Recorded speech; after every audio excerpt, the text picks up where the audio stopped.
Jaylen Brown is ready. I'm ready because we are 7 days away from Boston Celtics training camp. I want you to spam the number 7 in the comments if you're ready for some Celtics training camp.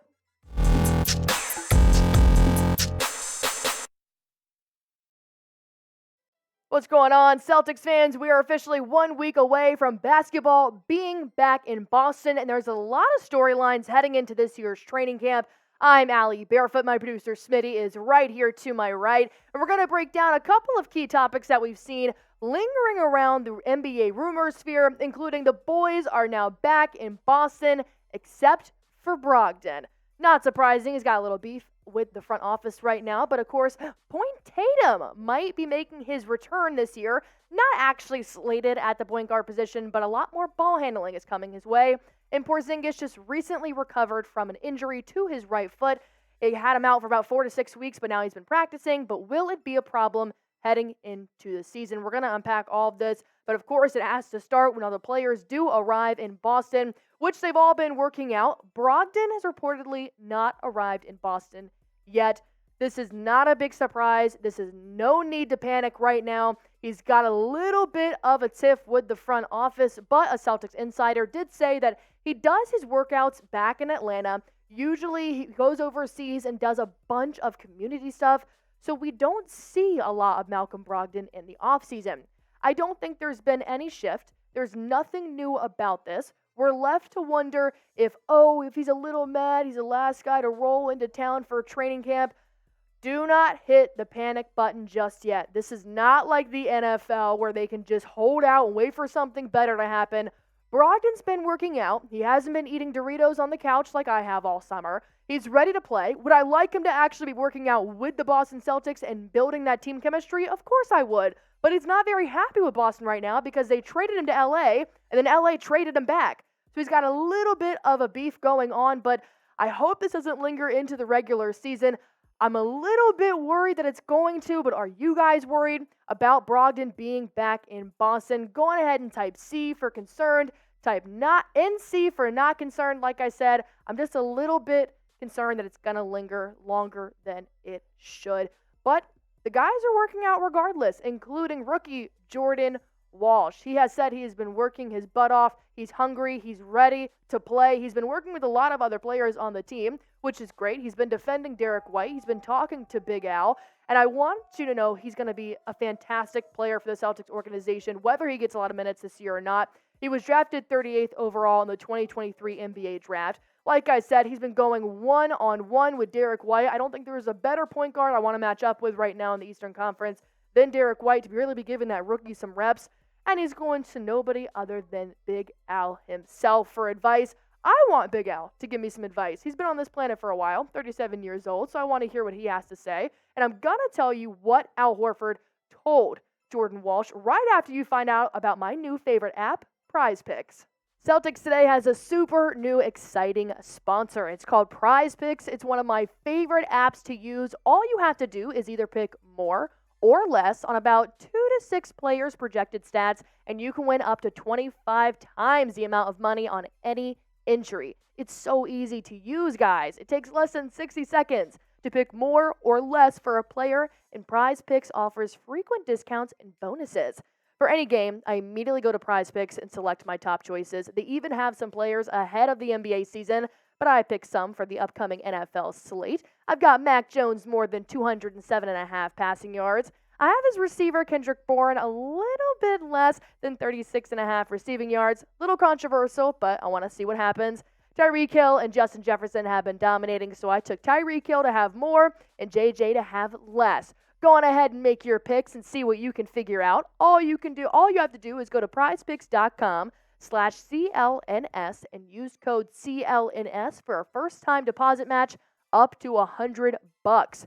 The link and description are in the chat. Watch yourself win some money, and you can pick in-game projections after the game has even started, including halves, periods, and quarters. Now, Jordan Walsh said, I've been talking to Al, and he's been talking to me about being professional, showing up every day to work hard, and knowing that this first year is gonna be a bit bumpy.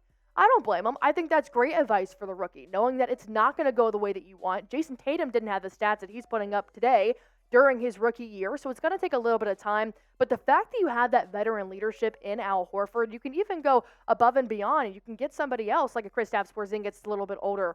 Not as old as Al Horford, but I think you're talking to the right people ready to work. But do you actually think we're going to see Jordan Walsh play this year? Type Y for yes, type N for no. I'm going to go with yes. I think the Celtics are going to be good this year. There's bound to be a blowout or two happening that you're going to be able to put Jordan Walsh in. And I want to see what actually has come from these conversations with Big Al and those one-on-one tournaments with Derek White.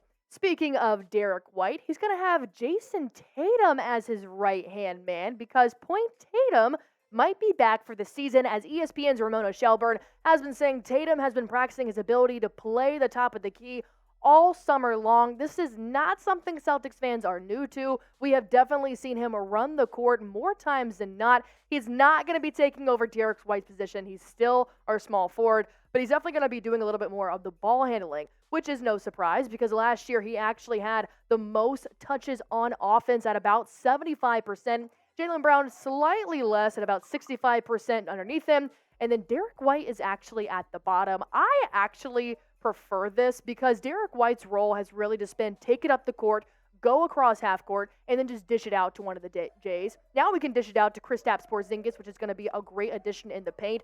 So I think this definitely speaks on the fact that you want Jayson Tatum to have the ball. He's going to be the biggest playmaker. His stats last year obviously proved that because he led the team in assists with 5.3 assists per game last year. And he was leading scorer in the postseason, 27.2. He obviously had the most offensive touches, and he's averaging about 11.2 drives per game.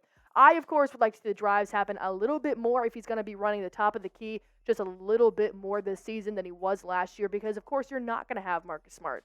He's with the Memphis Grizzlies now. And no, he wasn't as much of a ball handler as Jayson Tatum was, but he did serve as Derek White's right-hand man a few times, and I definitely liked him in that position. So I think Jayson Tatum is the guy that needs to have the ball. He's the captain on the floor, at least it seems like, and he definitely knows how to run those offenses.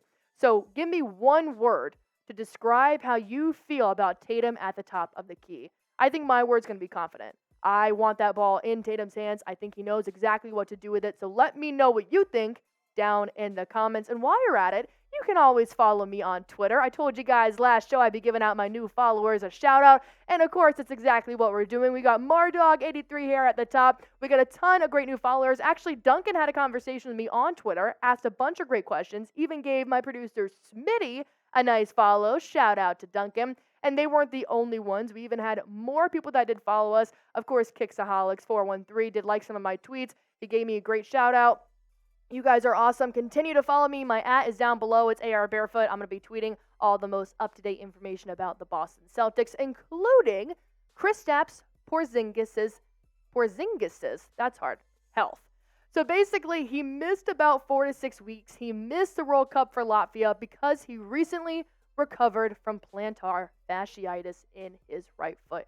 I've never had this. It sounds super painful, but you got to think as a Celtics fan, is this going to come up? Because missing 4 to 6 weeks in the offseason, that's fine. Just keep doing upper body stuff. It is what it is. Missing 4 to 6 weeks in the NBA season could be detrimental. Of course, if you happen to go on a losing streak, you do not want to have to blame it that Kristaps Porzingis was out. So I'm a little concerned that this is actually going to be a problem later in the season, but the Celtics don't seem to think so. He said that he made an agreement with them during the World Cup that they were going to take out the time, so he wasn't going to play for Latvia. And he said after several weeks of recovery and a repeat MRI examination, the plantar fasciitis in my foot still prevents me from being on the field in full readiness. This joint decision has been made by both the medical staff and coaching staff of the national team, as well as the Celtics team. This gives me a little bit more of reassurance that the Celtics know what's going on with him. They're not going to push him as far as he can't go, but he has been working out with the Boston Celtics right ahead of training camp, which makes me feel so much better. He's been doing a lot of exercises knowing that he's feeling ready. He said that he's done with rehab. He did great. I think the 6 weeks was actually last week, so he should be fully ready to go. He even got an extra week under his belt. So the fact that the Celtics prepared for this makes me feel 10 times better about the situation, but I will always have that little bit of concern on my shoulder that this is going to affect him later in the season. But of course, if Aaron Rodgers and the New York Jets told us anything, you can only prevent injury so much. So I want you guys to go on ahead and subscribe to this channel. We're going to have so much information about the Boston Celtics heading forward. But before we get to that, are you guys concerned about Porzingis' health? On a scale of 1 to 10, let me know in the comments. I'm at about a 5, just right there in the middle. But like I said, if you keep subscribing, we're going to keep you just as up to date as we are with the Boston Celtics news and rumors. Training camp is 7 days away.